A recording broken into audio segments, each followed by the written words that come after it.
भगवान का चमत्कार। एक छोटे से कस्बे में एक रिक्शा चालक रहता था। उसका नाम था नत्थू और उसकी पत्नी का नाम था माया। वह रोज ऑटो रिक्शा लेकर जाता और लोगों को उनके घर पहुंचाता। उसका व्यवहार एक छोटे बच्चे से लेकर बड़े बुजुर्गों सभी व्यक्तियों से बहुत ही अच्छा था। अपने मधुर व्यवहार के कारण लोग उसे पहचानने लग गए थे। रात के 1 बजे भी किसी ने अगर आवश्यक कार्य से बाहर जाना होता तो वह बेचारा 1 बजे भी उठ जाता। किसी भी लोगों को मना करने की उसकी आदत नहीं थी। महिलाएं रात के समय भी उस ऑटो रिक्शा चालक की ऑटो में बिना संकोच बैठ जाती थी। वह था ही इतना नेक दिल इंसान। सभी गांव के लोग उसको बहुत ही प्यार करते थे। उसकी 3 बेटियां थीं, चांदनी, अंकिता और तनु।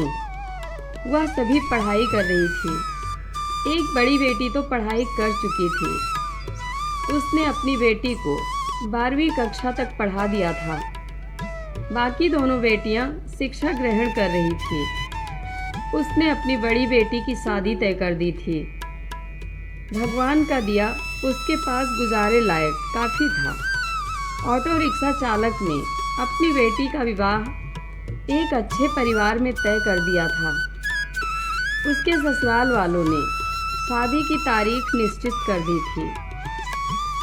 ऑटो रिक्शा चालक ने रात दिन मेहनत करके अपनी बेटी की शादी के रुपए जुटाए थे। उसने अपनी बेटी के गहने, कपड़े और शादी का सारा सामान खरीद लिया था।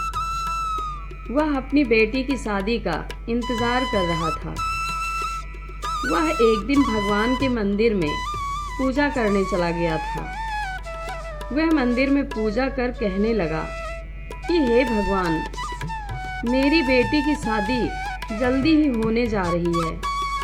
अपनी बेटी की शादी का सामान खरीदने में मुझे कभी कोई कमी नहीं आई। आपकी दया से सब कुछ ठीक चल रहा है। सारा सामान भी आ गया है। खाने पीने का सारा सामान भी आ चुका है। शादी के 2-3 दिन रह गए हैं।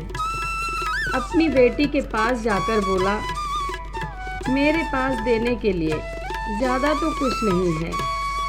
मैंने तुम्हारे लिए थोड़े से गहने भी बनवा दिए हैं। तुम्हारी दोनों बहनों के हाथ भी पीले करने हैं। तुम्हारा हाथ एक अच्छे परिवार में दे रहा हूँ। लड़का अपनी नौकरी करता है। तुम्हें वहाँ पर कोई भी कमी नहीं रहेगी। बेटा, लड़की तो पराया धन होती है। उसे तो एक न एक दिन ससुराल जाना ही पड़ता है। बेटा, निराश ना हो। आज मैं तुम्हें एक शिक्षा दे रहा हूँ। अपने ससुराल में बड़ों का सम्मान करना, अपने सास ससुर की खूब सेवा करना। मैं तुझे ये सीख दे रहा हूँ। बड़ों की आज्ञा का पालन करना, अपने सास ससुर को ही अपने माता पिता समझना। तुम्हें मैंने 12वीं तक की शिक्षा दी है और सिलाई भी सिखा दी है। तुम्हारे ससुराल वाले अगर तुम्हें नौकरी करने देंगे तो करना, वरना नहीं। हमारी मान मर्यादा का ख्याल रखना बेटा। लड़की ससुराल में अपने सद्गुणों से सभी को अपना बना लेती है। सास ससुर तुम्हें डांट डपट करे तो सोच लेना तुम्हारे माता पिता डांट रहे हैं। मेरी इज्जत का सम्मान करना। अपनी बेटी को समझाने लग गया था। समझाते समझाते उसकी आंखों से आंसू आ गए थे। घर में शादी का माहौल था। घर में रिश्तेदारों का तांता लग गया था। दिन को सभी लोग आ जाते थे। किसी को क्या पता था कि होनी तो कोई और ही खेल खेल रही थी। शायद वह उसकी परीक्षा ले रही थी। शादी के केवल 3 दिन बचे थे। रात को ऑटो रिक्शा चालक के घर में भयंकर आग लग गई। सभी लोग सो रहे थे। रात को उनका सारा घर आग की लपटों की चपेट में था। उनकी घर की छोटी बेटी अंकिता पानी पीने के लिए उठी। उसने देखा चारों ओर धुआं ही धुआं था। उसने दौड़कर अपने माता पिता को जगाया। तीनों बेटियां चिल्लाने लगी, आग आग, कोई हमें बचाओ। बड़ी मुश्किल से रिक्शा चालक ने पिछली बालकनी से जाकर एक डंडे के सहारे बालकनी से निकलने की कोशिश की। घर के सभी सदस्य बाल बाल बचे, लेकिन घर का सारा सामान आग की लपटों में खाक हो गया था।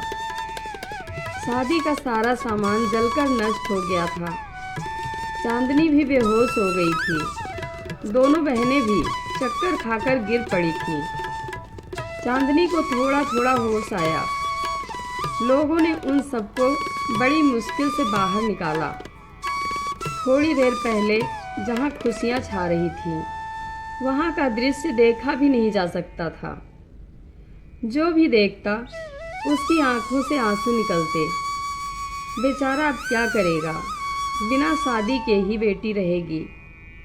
चांदनी दौड़ी दौड़ी अपने पिता के पास जाकर बोली, पापा आप निराश ना हो, आपने इतनी मेहनत से मेरी शादी के लिए रुपया जोड़ा था। पापा आप जरा भी चिंता मत करो, मेरी किस्मत में यही लिखा था। आप निराश ना हो, मुश्किल की घड़ी में हमें कमज़ोर नहीं पड़ना है। मैं आपका बेटा नहीं हूँ तो क्या हुआ, आपने बेटे की तरह हमारी परवरिश में कोई कमी नहीं रखी। हम तीनों बहनों को वह सब कुछ दिया जो आपसे बन पड़ा। तब तक दोनों बहनें अंकिता और तनु भी उठ गई थी। वह भी अपने पापा के पास जाकर खड़ी हो गई। पापा हम सब आपकी ताकत हैं, हम तीनों आपकी बेटियां नहीं बेटे हैं। आज से हम भी आपके साथ कमाएंगे।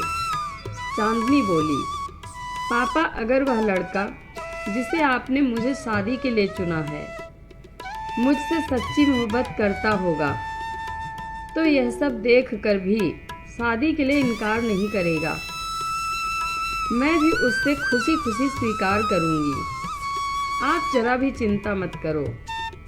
उन तीनों ने मिलकर अपने पापा को उठाया। मोहल्ले के सारे लोग इकट्ठा हो गए थे। सब आपस में कह रहे थे कि ससुराल वालों को वह क्या कहेगा। जो भी आता शोक व्यक्त करके चला जाता। नत्थू के घर के पास लोगों का तांता लग गया था। सभी कहने लगे कि तुम तो नेकी करके कमाते थे। नत्थू बोला, शायद भगवान की भी यही मर्जी होगी। उसकी पत्नी माया आकर बोली कि बड़े भगवान का नाम लेते फिरते हो, यह सब कुछ दिया आपके भगवान ने। भगवान का नाम लेकर भी आपके भगवान ने आपको यह सिला दिया। इस घर में भगवान का नाम कभी मत लेना। वह बोला, भाग्यवान, यह तो नियति का खेल है, भगवान को क्यों कोसती हो। तीनों बेटियों ने बड़ी मुश्किल से अपनी माँ को संभाला। किसी ने प्रेस में खबर कर दी। अगले दिन समाचार पत्र में आ गया कि नत्थू राम का घर जलकर स्वाहा हो गया। दूसरे दिन जब लोगों ने देखा ऑटो रिक्शा चालक नत्थू का घर आग की लपटों में जलकर पल भर में नष्ट हो गया था। उसकी बेटी की शादी को कुछ ही दिन रह गए थे। बेचारा अपनी बेटी की शादी कैसे करेगा। जिस किसी ने भी सुना वह आए बिना न रह सके। जितने भी लोग उसको जानते थे सब के सब आकर न जाने क्या क्या लाए। उसका घर उपहारों से भर गया। कोई जेवर लाया, कोई कपड़े, कोई राशन, कोई रुपए। जिन सभी नेताओं ने सुना सभी ने नत्थू राम की सहायता की। वह था ही इतना नेक दिल इंसान। उसकी बेटी की शादी को भला कोई क्यों नहीं आता। शाम तक उसके घर में न जाने कितने रुपए इकट्ठे हो चुके थे। जब तीनों बेटियों ने अपने पापा को सारे रुपए थमाए, उन सबको तो अपनी आंखों पर विश्वास ही नहीं हो रहा था कि जहाँ पर सब कुछ नष्ट हो गया था वहाँ पर उनके पास इतना रुपया इकट्ठा हो गया था कि वह बैठे बिठाए तीनों बेटियों की शादी आसानी से कर सकता था। भगवान जब देता है तो छप्पर फाड़ कर देता है। उसने बड़ी धूमधाम से मंदिर में अपनी बेटी की शादी की। लोग आपस में कह रहे थे कि इस नेक दिल इंसान की सहायता भगवान क्यों नहीं करते। आज तो भगवान के चमत्कार पर सभी को विश्वास हो गया था। भगवान जो करता है अच्छा ही करता है। नत्थू राम की पत्नी आकर बोली, मुझे माफ़ कर देना। गुस्से में भगवान के लिए ना जाने क्या क्या अपशब्द कह गई। तीनों बेटियां मुस्कुराकर अपनी माँ को देख रही थीं। थोड़ी देर पहले जहाँ पर रुदन था, वहीं पर सभी के चेहरे पर खुशी झलक रही थी। भगवान की माया प्रबल है। वह इंसान की कड़ी से कड़ी परीक्षा लेने में कोई कसर नहीं छोड़ता। नत्थू राम और उनकी बेटियों ने मुसीबत की घड़ी में मिलकर एक दूसरे का साथ दिया, अपने हौसले को डगमगाने नहीं दिया। उसकी बेटियों ने एक बेटे की तरह अपने पिता के विश्वास को ठेस नहीं पहुंचने दी। भगवान ने रातों रात छप्पर फाड़कर उनकी सहायता की।